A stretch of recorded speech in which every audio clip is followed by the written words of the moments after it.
Você provavelmente já ouviu a frase que estabelece que dinheiro é sujo.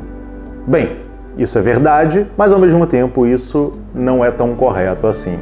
Isso é verdade porque o dinheiro físico, o dinheiro de papel, que as pessoas pouco a pouco estão deixando de utilizar, ele de fato é sujo, porque as pessoas estão com as mãos sujas, mexem nele e vão transmitindo sujeira um para o outro.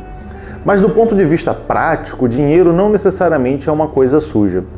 É claro que nós precisamos prestar atenção, antes de mais nada, a entender o que é o dinheiro e para depois entendermos se ele é bom ou se ele é ruim.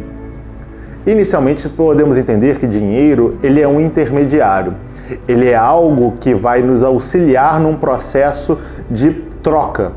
Ele serve como um balizador das nossas relações financeiras, das nossas relações de troca dentro da nossa sociedade.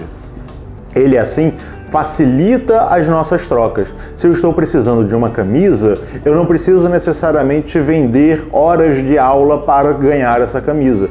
Eu transformo essas horas de aula em dinheiro e esse dinheiro ele é um balizador comum para todas as outras coisas, para todas as nossas trocas. Então, partindo de um ponto inicial, o dinheiro ele não é algo necessariamente ruim, ele não é sujo, ele não é mau. Porém, ele pode se transformar em algo sujo, em algo ruim, do ponto de vista metafórico, filosófico, dependendo da minha relação com o dinheiro. Se eu tenho dificuldade de entender que o dinheiro ele é um intermediário e eu me torno escravo desse dinheiro, isso mostra que ele é ruim para mim, porque eu fiquei aprisionado dentro dele. E ele se torna sujo do ponto de vista no qual ele vai me fazer ter condutas que não necessariamente seriam condutas do qual eu gosto. Porém, ao longo da nossa história, principalmente numa relação um tanto quanto católica, nós começamos a perceber que o dinheiro era algo ruim, numa analogia do dinheiro fazendo referência ao mundo material, enquanto nós devemos buscar uma questão mais espiritual, que esta sim seria sagrada. Porém, devemos entender, e no Pedra de Afiar nós entendemos dessa forma, que o sagrado ele deve fazer parte do mundo material também. Então isso nos convida a repensar a nossa relação com o dinheiro e a nossa relação com as coisas ditas materiais.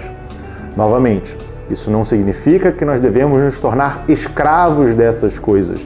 Isso não significa que nós devemos buscar ter essas coisas apenas por ter. Mas devemos entender que a vida material ela é o intermediário da nossa relação com a própria vida espiritual. Não devemos ter medo de cobrar pelos nossos serviços. Não devemos ter medo de pagar aquilo que entendemos que é justo pelas coisas. A nossa relação com o dinheiro deve ser uma relação saudável, entendendo que ele é um intermediário.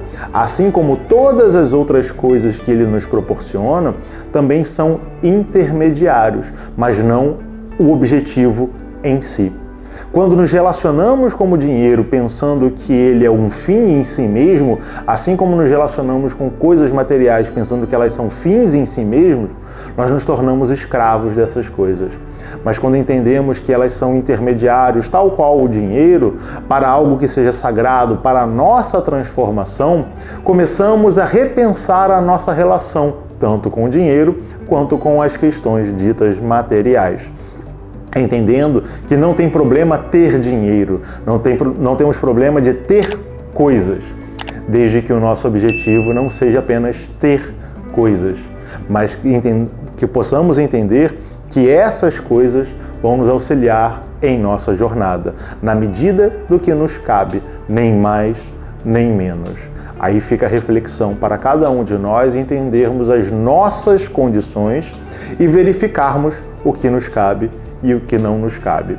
Lembrando que o dinheiro não é algo sujo, não é algo imoral, mas a nossa relação com ele pode ser ou não. Assim, percebemos que a questão não é o dinheiro em si, mas como nós nos comportamos ali dentro, na nossa dinâmica com ele. E até o próximo programa. Tchau, tchau!